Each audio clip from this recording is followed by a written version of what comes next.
আরে লালুজি, আমার গরুর সামনে থেকে সরে যাও। আরে আমি তো জমি চাষ করছি, তুমি সরে যাও। কিভাবে তুমি আমার গরুর সামনে এসে জমির ভিতরে বসে গেলে?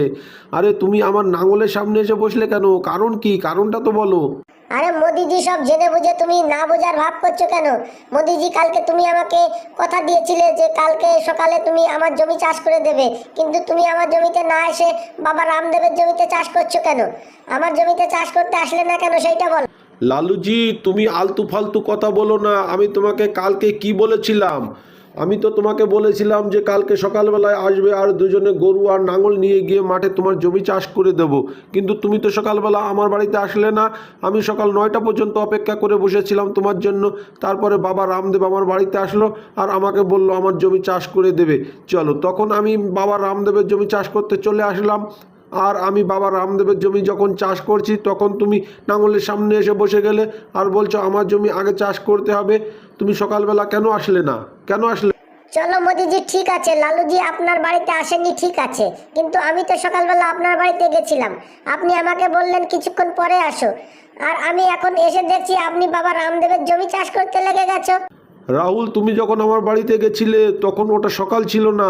তুমি রাত 3টের সময় আমার বাড়িতে এসে উপস্থিত হয়েছিলে। তখন তো পুরো অন্ধকার ছিল। সেই অন্ধকারের ভিতরে আমি কিভাবে তোমার জমি চাষ করতে যেতাম? এই জন্য আমি এই জন্য আমি তোমাকে বলেছিলাম যে কিছুক্ষণ পরে আসো। আর তুমি যখন আসনি, আর এখন আমি বাবা রামদেবের জমি চাষ করতে লেগে গেছি, আর এখন তুমি এসে বলছো।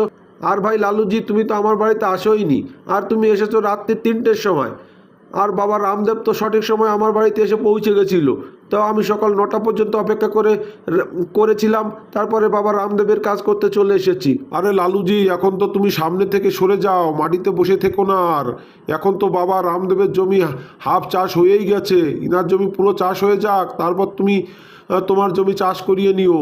যোগীজি, কথা সেটা না। আমি যখন মোদিজিকে দিয়ে জমি চাষ করি তখন আমি সবার আগে মোদিজিকে টাকা দিয়ে দিই, কিন্তু কি জানি আগে আমার জমিতে আসলো না কেন।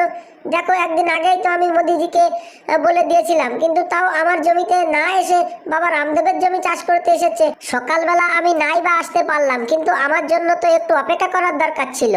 লালুজি, কিছু মনে করবেন না, তোমার জন্য মোদিজি কত সময় অপেক্ষা করতো। সকাল থেকে 9টা পর্যন্ত তো ইনি তোমার জন্য অপেক্ষাই করছিল, আর তুমি তো আসোনি। তারপরে তো ইনি আমার জমিতে চাষ করতে এসেছে। যদি তুমি না আসতে তাহলে তো মোদিজির বাড়িতেই আজকে থাকতে হতো, আর আজকে তো তার কোনো রোজগারই হতো না। আর ভাই, যারা ভিডিও দেখছো, লাইক করো, সাবস্ক্রাইব করো।